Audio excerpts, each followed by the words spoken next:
السلام علیکم ورحمۃ اللہ وبرکاتہ۔ ناظرین کرام، امید کرتے ہیں آپ تمامی حضرات خیریت سے ہوں گے انشاءاللہ۔ آج کے اس ویڈیو میں ہم جانتے ہیں صدقہ فطر کن لوگوں پر واجب ہوا کرتی ہے اور صدقہ فطر ادا کرنے کی اصل تاریخ کیا ہے۔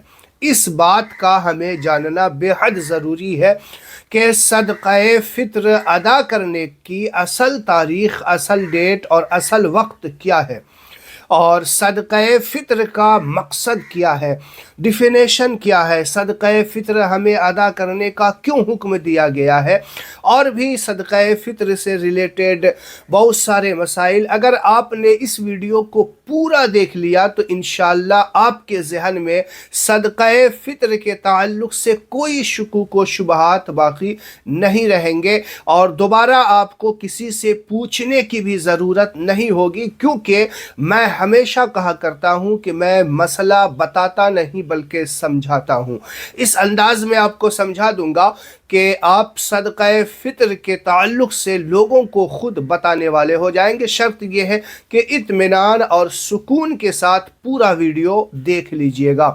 تو ناظرین کرام، آئیے ویڈیو شروع کرتے ہیں۔ ویڈیو شروع کرنے سے پہلے میں آپ سے ایک گزارش، ایک درخواست، ایک ریکویسٹ ہے کہ میرے چینل پہ نئے ہیں تو میرے چینل کو سبسکرائب کر لیں، ویڈیو اچھا لگے تو لائک اور شیئر ضرور کیا کریں، اور صدقہ جاریہ سمجھ کر کے ضرور کریں، کیونکہ دین کے مسائل اور لوگوں تک یہ پہنچانا ہم اور آپ دونوں کی ذمہ داری ہے۔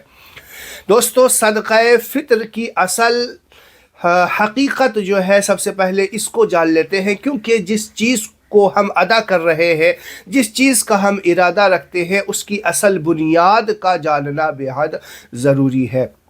اللہ کے رسول صلی اللہ علیہ وسلم نے صدقہ فطر کا جو حکم دیا ہے وہ اس لیے دیا ہے کہ عید کے دن کوئی بھیک نہ مانگے، عید کے دن کوئی کسی کے سامنے ہاتھ نہ پھیلائے، بلکہ ہر غریب، مسکین، فقیر، یتامہ کے یہاں اتنا مال جمع ہو سکے کہ وہ اپنے اہل خانہ کے ساتھ کھا سکے اور خوشیاں منا سکے، چونکہ عید ہمیں خوشیاں منانے کے لیے دیا گیا ہے، اور اس دن غم منانا یہ صحیح نہیں ہے، اور کسی کے آگے ہاتھ پھیلانا یہ بھی صحیح نہیں ہے۔ اسی لیے اسلام نے ہمیں صدقہ فطر کا حکم دیا ہے، اور صدقہ فطر کی جو اصل تاریخ بتائی گئی ہے نا، افضل وقت جو بتایا گیا ہے، وہ عید کی نماز سے پہلے پہلے، فجر کی نماز کے بعد سے لے کے عید کی نماز سے پہلے پہلے تک، یہ ہر انسان، ہر علاقے کے لوگ اپنے اڑوس پڑوس کا یہ خیال رکھے۔ اب بتاؤں گا کہ کس پر صدقہ فطر واجب ہے، تو جس پر واجب ہوگی وہ لوگ اپنے علاقے کے، اپنے رشتہ دار، پڑوسی، اپنے محلے کے لوگوں کا خیال رکھے۔ اگر پوری دنیا میں یہی قانون نافذ ہو گیا کہ ہر جو ہے جس پر صدقہ فطر واجب ہے وہ لوگ اپنے ہی علاقے کا خیال رکھیں، تو عید کے دن کوئی بھیک مانگنے والا نہیں ہوگا۔ جس علاقے سے اگر کوئی بھکاری نکل رہا ہے تو اس کا مطلب ہے کہ اس علاقے کے جو لوگ ہیں جس پر صدقہ فطر واجب ہے، اس نے اپنے پڑوسیوں کا، اپنے محلے واسیوں کا، اپنے ان غریب لوگوں کا حق مارا ہے۔ تو یہ جو صدقہ فطر ہے نا، یہ اپنے اڑوس پڑوس، اپنے محلے قریب، اور عید کے دن ضرور اس تک پہنچا دے۔ اب وہ لوگ یہاں پہ سبق حاصل کریں جو لوگ ایک رمضان سے ہی صدقہ فطر بانٹنا شروع کرتے، کون آ رہا ہے، کس کو دے رہے ہیں، کوئی جانچ پڑتال نہیں، بس فطرہ کا پیسہ نکال دیا، جلدی سے اس سے بری ذمہ ہو گئے، دے دیا سب کو، 5 روپیہ اس کو، 10 روپیہ اس کو، 20 روپیہ اس کو، اس طریقے سے وہ بانٹ دیتے ہیں۔ حالانکہ آپ یاد رکھیے گا کہ صدقہ فطر آپ ایک رمضان سے بھی دے دیا تو فطرہ تو آپ کا ادا ہو جائے گا، لیکن جو اصل اس کی ڈیفینیشن ہے، اصل جو طریقہ اللہ کے رسول نے ہمیں بتایا ہے، اس طریقے سے ہم جو ہے نہیں کام کر پا رہے ہیں۔ یہی وجہ ہے کہ ہمارے علاقے کے لوگ جو ہے عید کے دن بھی خوشیاں صحیح طریقے سے نہیں منا پاتے ہیں۔ تو اصل جو افضل وقت ہے وہ عید کی نماز سے پہلے پہلے، آپ چاہیں تو جب عید کی چاند نظر آ جائے نا، اس وقت سے لے کر کے عید کی نماز سے پہلے پہلے جب آپ جا رہے ہیں، اس سے پہلے پہلے لوگوں تک اس کا فطرہ پہنچا دیا کریں، یہ بہتر مقرر وقت ہے. باقی آپ پورے رمضان میں کبھی بھی دیں گے تو فطرہ تو ادا ہو جائے گا، لیکن آپ پہلے دے دیں گے تو عید کے دن تو پھر اس کا وہی حال ہوگا. تو عید کے دن کوئی بھیک نہ مانگے، عید کے دن کوئی کسی کے سامنے ہاتھ نہ پھیلائے. یہی ہے اصل فطرہ ادا کرنے کی ڈیفینیشن جو میں نے آپ کو بتائی. چلیے بات یہ آ گئی. اب یہ جانتے ہیں کہ صدقہ فطر کن لوگوں پر واجب ہے. صدقہ فطر ان لوگوں پر واجب ہے جو مالک نصاب ہے. سمجھ گئے بات؟ یعنی جس کے پاس 52.5 تولہ چاندی یا اس کی رقم کے برابر پیسہ ہے تو وہ صدقہ فطر ادا کر سکتا ہے. صدقہ فطر کیا ہے؟ یہ ہماری جان کا صدقہ ہے، اور یہ جان کا صدقہ ہر انسان کو نکالنا چاہیے. صدقہ فطر، صدقہ فطر اللہ کے رسول صلی اللہ علیہ وسلم نے ارشاد فرمایا کہ جو لوگ فطرہ ادا نہیں کرتے ہیں اس کا روزہ زمین و آسمان کے بیچ میں معلق رہتا ہے، اور وہ فطرہ ادا کر دیتا ہے تو اس کا روزہ آسمان پہ پہنچ جایا کرتا ہے. تو اب یہاں پہ یہ بات اللہ کے رسول صلی اللہ علیہ وسلم کی اس حدیث سے یہ پتہ چلا کہ فطرہ جو ہے ادا کرنا کتنا ضروری ہے، کیونکہ جب تک ہم فطرہ ادا نہیں کریں گے تو ہمارا روزہ زمین و آسمان کے بیچ میں معلق رہتا ہے، قبولیت کی منزل تک نہیں پہنچ پاتا ہے.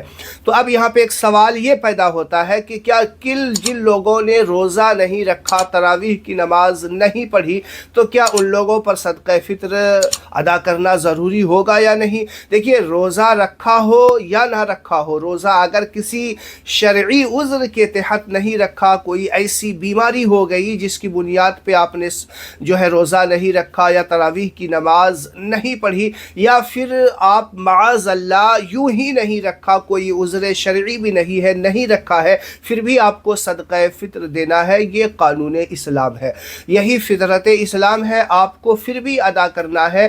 نہیں رکھا اس کا گناہ ہوگا اگر جان بوجھ کے چھوڑا ہے، اور فطرہ ادا کریں گے تو اس کا ثواب آپ کو ضرور ملے گا. تو بات سمجھ میں آ گئی. اب یہ جانتے ہیں کہ صدقہ فطر کی اصل مقدار کیا ہے. اگر کوئی اجناس کی صورت میں دینا چاہے، اناج کی صورت میں دینا چاہے، یا کوئی رقم کی صورت میں دینا چاہے، تو اس کی اصل جو ہے وہ کیا سسٹم ہے کہ ہم کس اعتبار سے دیں گے. تو اگر جو ہے گیہوں کی شکل میں یا آٹا کی شکل میں آپ دے رہے ہیں تو 2 کلو 45 گرام کے قریب ہے وہ دینا ہے، یعنی نصف سا جسے کہا گیا ہے، وہ نصف سا 2 کلو 45 گرام کے لگ بھگ ہوا کرتا ہے. اب اس کی رقم ہم اگر کرنا چاہیں کہ بھائی ہم گیہوں یا آٹا نہیں دے سکتے، تو ہم اس کی رقم دینا چاہیں تو اس کی رقم، بہت سارے لوگ پوچھتے رہتے ہیں کہ رقم جو ہے اس بار 2025 میں کتنی بنے گی، تو وہ ہمیں بتا دیجئے.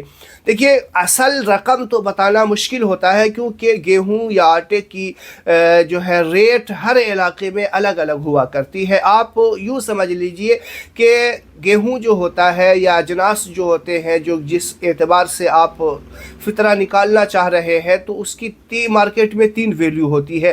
ایک اعلیٰ کوالٹی کی ہوتی ہے، ایک میڈیم کوالٹی اور ایک لو کوالٹی کی ہوتی ہے. تو آپ فطرہ جو نکالیں گے وہ میڈیم کوالٹی یا ہائی کوالٹی کے اعتبار سے نکالیں گے. بہرحال 2025 میں میں احتیاطاً آپ کو بتا رہا ہوں، چونکہ 28-30 روپے کے سم تھنگ، 25-30 روپے کے سم تھنگ اسی اعتبار سے گیہوں کی ریٹ ہوا کرتی ہے، تو احتیاطاً آپ 70 روپے کے قریب ضرور نکالا کریں. 5-7 روپے ایکسٹرا ہو جائے، کم نہیں ہونا چاہیے. اگر وہ ہو گیا تو وہ آپ کا صدقہ میں اور زیادہ ثواب ہی ہوگا، آپ کو نقصان نہیں. نقصان کب ہوگا؟ جب آپ جو اصل قیمت ہے اس سے کم نکالیں گے تو آپ کا فطرہ ادا ہی نہیں ہوگا. تو اسی لیے احتیاطاً آپ جو ہے 2-4-5 روپے، میں تو احتیاطاً 70 روپے لگ بھگ بتایا ہوں، آپ چاہے 5-7 روپے ایکسٹرا بھی کر سکتے ہیں. تو امید ہے بات آپ کو پوری سمجھ میں آ گئی ہوگی. ویڈیو کو صدقہ جاریہ سمجھ کے ضرور شیئر کریں تاکہ سب لوگ تک صدقہ فطر کی اصل ڈیفینیشن پتہ چل جائے. السلام علیکم ورحمۃ اللہ وبرکاتہ.